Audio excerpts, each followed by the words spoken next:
बिस्मिल्लाहिर्रहमानिर्रहीम। स्टूडेंट्स, अब हमारे पास ये टॉपिक है Christoffel symbols of first kind in rectangular, cylindrical and spherical coordinates. अब क्रिस्टोफल सिंबल्स को इन सब कोऑर्डिनेट्स के अंदर हमने एक्सप्रेस करना है। तो Christoffel symbol of first kind जो है वो हम पढ़ के आ चुके हैं, ठीक है। वो रिज़ल्ट हम यूज़ करेंगे कि आई जे के जो है वो किसके इक्वल होता है, that is equal to 1/2 partial G I K over partial X J partial G I J over partial X I partial I J over partial X के।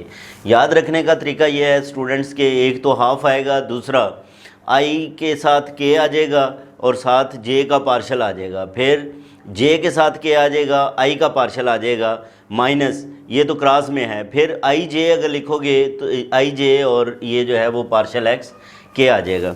अच्छा, अब हम जो है वो पढ़ के आ चुके हैं मीट्रिक टेंसर, ठीक है। मीट्रिक टेंसर के अंदर जो है वो आर्क लेंथ वो किसके इक्वल थी, arc length in metric tensor, arc length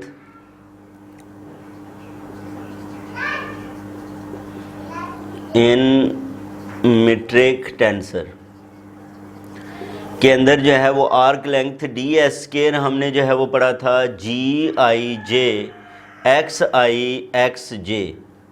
और यहाँ पे हम जो है वो क्योंकि रेक्टेंगुलर कोऑर्डिनेट्स की बात करनी है, हमें 3 कोऑर्डिनेट्स ही चाहिए। आई जे की वैल्यू 1, 2 और 3 तक जो है वो वेरी करेगी। इसका मतलब ये है कि यहाँ पे ये जो एलिमेंट्स हैं हमारे पास, इनको अगर हम ओपन करें तो ये 9 एलिमेंट्स बनते हैं। कितने एलिमेंट्स बनते हैं स्टूडेंट्स? 9। उसकी वजह क्या है कि आई भी रिपीट हो रहा है, जे भी रिपीट हो रहा है, दोनों समेशन इंडेक्स हैं। तो इस वजह से अगर मैं इसको ओपन करूं तो ये मैं लिख सकता हूं जी आई जे के मुताबिक ओपन कर लेते हैं। फिर 1 एक्स आई एक्स 1 प्लस जी आई 2 एक्स आई एक्स 2 प्लस जी आई 3 एक्स आई एक्स 3। फिर हमने क्या करना है इसको, और साथ जो है वो वैल्यू जो आई की है, आई इज़ इक्वल टू 1, 2, 3 है, ठीक है जी। अब फिर हम ये भी समेशन इंडेक्स ही है, तो इसके मुताबिक हम क्या करेंगे, पहले इसको ओपन करेंगे तो 3 टर्म्स आएंगी, फिर इसको ओपन करेंगे 3 टर्म्स आएंगी, फिर इसको ओपन करेंगे तो हमारे पास क्या आएंगी, ये 3 टर्म्स आएंगी। तो इसको मैं अगर लिखूँ तो लिखा जाएगा G11 x1 x1 G21 x2 x1 G31 x3 x1। इसी तरह फिर G जो है वो हमारे पास G को हमने अब इसको ओपन करना है, इसको ओपन कर लिया, ये हमारे पास क्या आएगा 1, 2 x1 x2 plus G22 x2 x2 plus G32 x3 x2।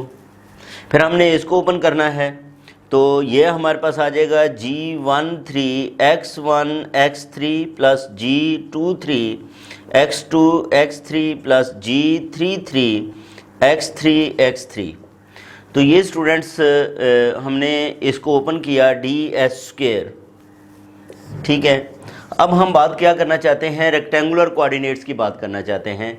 तो एक तो ये है कि इन rectangular coordinates, in rectangular coordinates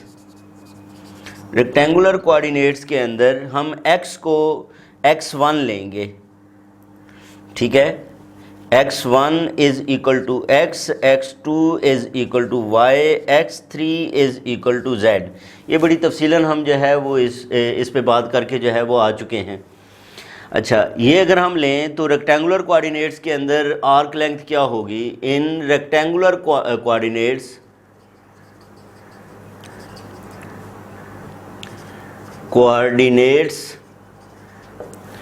D S square is equal to D एक्स1 डी एक्स1, क्योंकि पहले चलें इस तरह लिख लेते हैं D X square plus D Y square plus D Z square. इसको क्या लिखा जा सकता है, डी एक्स1 स्क्वायर और ये D x two square plus D x three square. ये हमारे पास डी एस स्क्वायर आ गया, ठीक है। इसको हम जो है वो क्या कहेंगे, 2 कह लेते हैं। इधर ये देखें, ये x1 बेसिकली x1 स्क्वायर है, ये x2 बेसिकली क्या है, x2 इसका स्क्वायर है और ये x3 का स्क्वायर है। ठीक है जी, तो ये हमारे पास जो है वो इसके एलिमेंट्स आ जाएंगे। Comparing 1 and 2, comparing 1 and 2 we get. अब इनका कंपैरिजन करें तो इसमें ये देखें बाकी तमाम एलिमेंट्स ज़ीरो हैं, सिर्फ ये है कि इनके कोएफिशिएंट्स जो हैं वो 1 1 होंगे। इनका कंपैरिजन करें तो G11 G22 G33 that is equal to 1, G12 G21 G31 G32 13 और G32 G23 is equal to 0। तो इस तरह ये हमारे पास कितने एलिमेंट्स थे स्टूडेंट्स, 9 एलिमेंट्स थे, जिनमें 3 की वैल्यूज़ 1 है, बाकी 6 की वैल्यूज़ जो हैं वो क्या है, वो 0 हैं। तो ये अब हमने बेसिकली करना क्या है, करना ये है कि हमें इनकी वैल्यूज़ फाइंड करनी है क्रिस्टोफर सिंबल्स की, आई जे के की।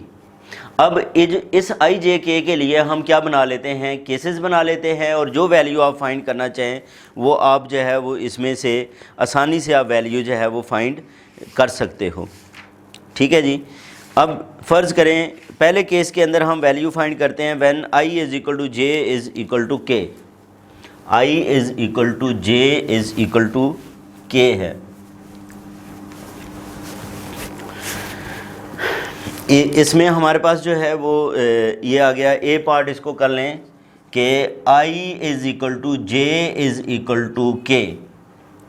इसको अगर मैं कहूँ कि ये जो है वो हमारे पास ए है या स्टार है, तो इसके अंदर जो है वो आप वैल्यूज़ को पुट कर दें। आई और जे और के आपस में इक्वल हों तो ये क्या बनेगा, आई ये भी आई ही आ जाएगा, यानी कि जे और के को भी आई रिप्लेस कर लेते हैं। तो ये आ गया 1/2 partial G I over partial X I plus partial G I over partial X I minus partial G I over partial X I. ये जो है वो आपस में क्या हो जाएंगे, कैंसिल हो जाएंगे। इसका मतलब ये हुआ कि आई कोमा आई ये किसके इक्वल आ गया, half of partial G I over partial X I. ठीक है जी, ये हमने जो है वो जब तीनों की वैल्यूज़ जो हैं वो क्या होंगी, सेम होंगी। अब हम यहाँ पे स्पेसिफिकली अगर बात करें तो मैं कहता हूँ 1 1 1 वो किसके इक्वल होगा, तो ये आ जाएगा 1/2 partial G11 over partial X1। अब ये आ जाएगा 1/2 पार्शल G11 हमारे पास 1 है और ये basically partial X1 partial X है, तो पार्शल 1 का डेरिवेटिव पार्शल X वो 0 आएगा। तो ये 1/2 इंटू 0 इज़ इक्वल टू 0 हो गया।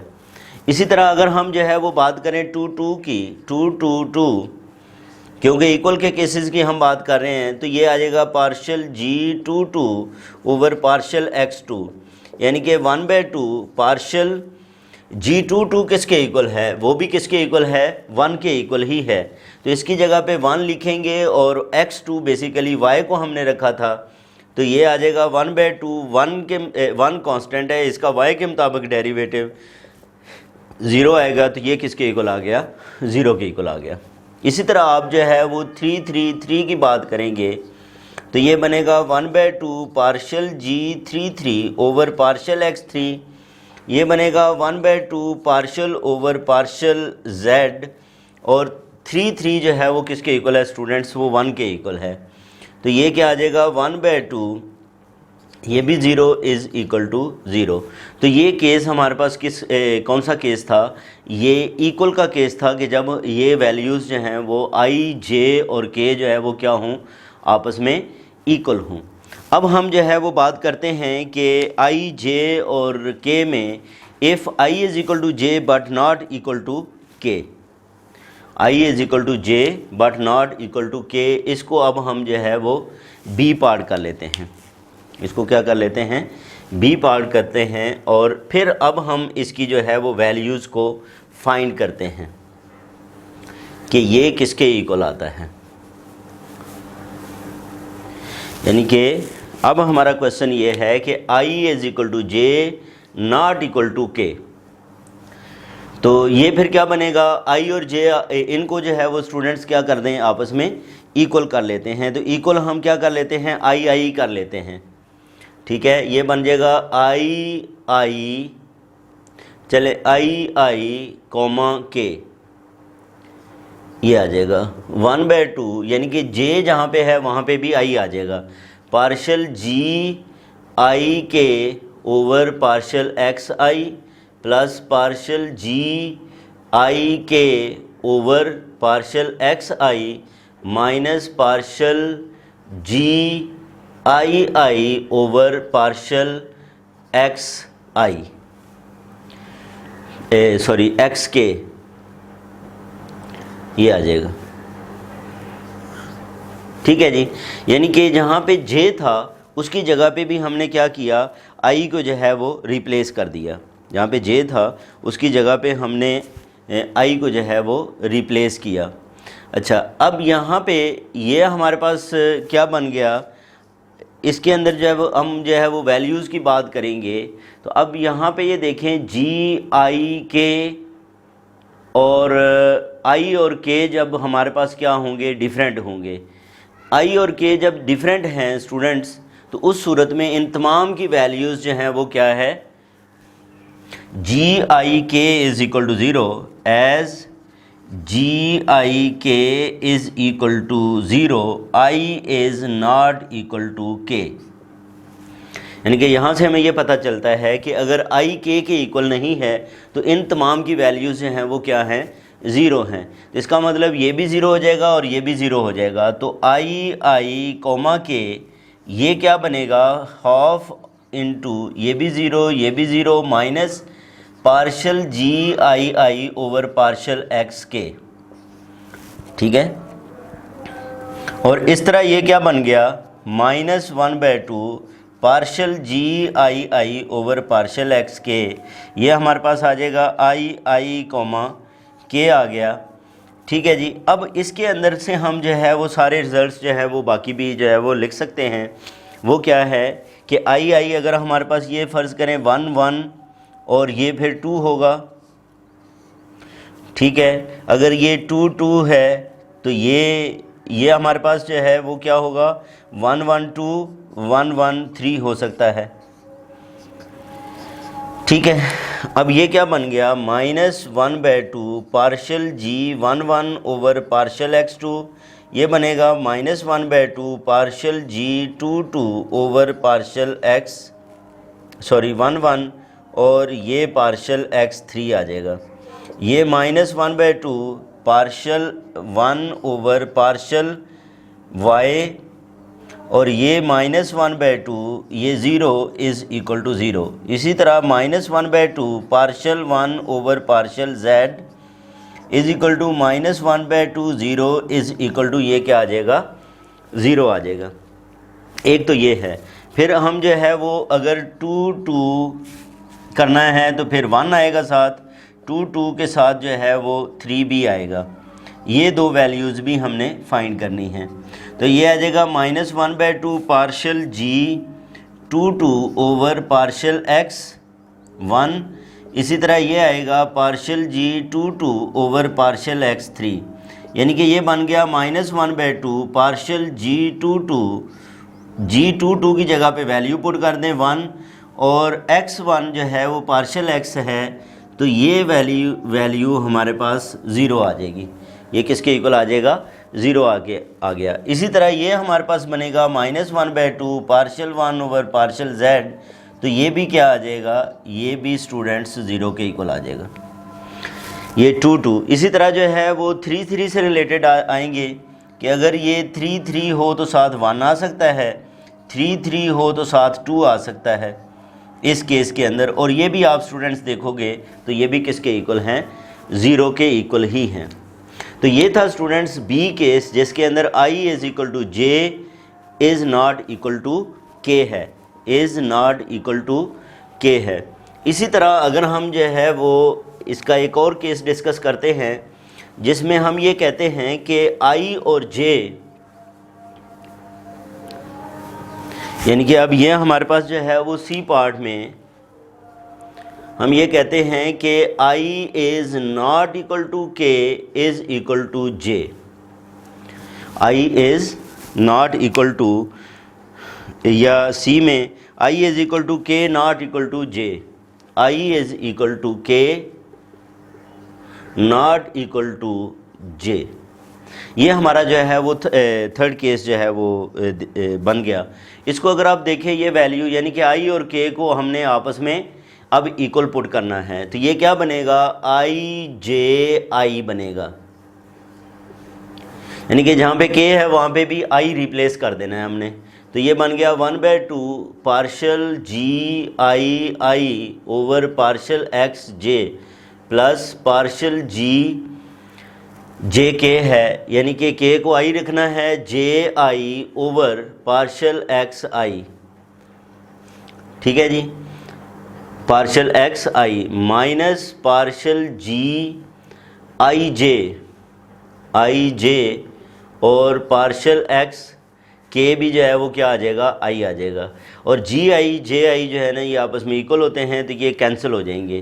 तो इसका मतलब आई जे कॉमा आई ये किसके इक्वल आ जाएगा, half of partial G I I over partial X J K equal आ जाएगा। अब यहाँ पे भी आप लोग जो हैं वो डिफरेंट वैल्यूज़ करेंगे। मसलन मैं एक वैल्यू जो है वो आई को 1 रखूँ तो ये 1 2 1 आ सकता है। इसी तरह जो है वो इसको मैं आई को जो है वो 2 रखूं तो 2 3 2 आ सकता है। फिर मैं इसको जो है वो 3 रखूं तो 3 3 1 3 आ सकता है। यानी कि इन दोनों को मैंने जो है वो इक्वल रखना है। ठीक है, इन दोनों नंबर्स को जो है वो क्या रखना है, इक्वल रखना है। इसी तरह जो है वो 1 3 1 आ सकता है, फिर 2 1 2 आ सकता है, फिर जो है वो 3 2 3 आ सकता है। इस तरह जो है वो मुख्तलिफ़ वैल्यूज़ जो हैं वो स्टूडेंट्स आ सकती हैं, जो जिनमें आपने आई और जे को इक्वल रखना है और आई इसको आपस में इक्वल रखना है, जे को इक्वल जो है वो अब नहीं रखना। इस सूरत में अगर आप जो है वो फ़र्ज़ करें इनकी वैल्यूज़ फाइंड करते हैं तो ये बनेगा 1/2 partial G11 over partial x2 1/2 partial 1 over partial y, और ये क्या बन जाएगा, ये भी 0 आएगा, दैट इज़ इक्वल टू 0। इसी तरह ये इस दूसरे की बात करें तो ये क्या बनेगा, 1/2 partial G22 over partial x2, sorry ये 3 है तो पार्शल x3, तो ये बन जाएगा 1/2 पार्शल G22 1 है और ये z है तो 1/2 ये 0 आ गया, दैट इज़ इक्वल टू 0। तो इस तरह आप बाकी ये वैल्यूज़ भी जो हैं वो क्या कर सकते हैं, फाइंड कर सकते हैं। मसलन मुझे अगर ये फाइंड करना है तो ये 1/2 G22 ओवर पार्शल x1 लिखना होगा। तो 1/2 ये जो हमारे पास है पार्शल G22 1 है और ये पार्शल x ही आ गया, तो इसकी भी वैल्यू 0 है, is equal to 0 and so on. तो ये वैल्यूज़ हम स्टूडेंट्स इस तरह जो है वो क्या कर सकते हैं, फाइंड कर सकते हैं। इसमें यह है कि I is equal to K is not equal to जे है, इज़ नॉट इक्वल टू जे है। तो ये था हमारे पास C। अब जो है वो D के अंदर हम ये कर सकते हैं कि तीनों को हम इक्वल नहीं रखते। तीनों क्या हैं, वो आपस में इक्वल नहीं हैं। I is not equal to I is not equal to J is not equal to K। अगर ये आपस में इक्वल नहीं हैं तो उस सूरत में ये I J K ये हमारे पास किसके इक्वल होगा, 1/2 partial G I K over partial x J plus partial G I K over partial x I minus partial G I J over partial x K है। अब इस सूरत में स्टूडेंट्स ये जो G I K और G I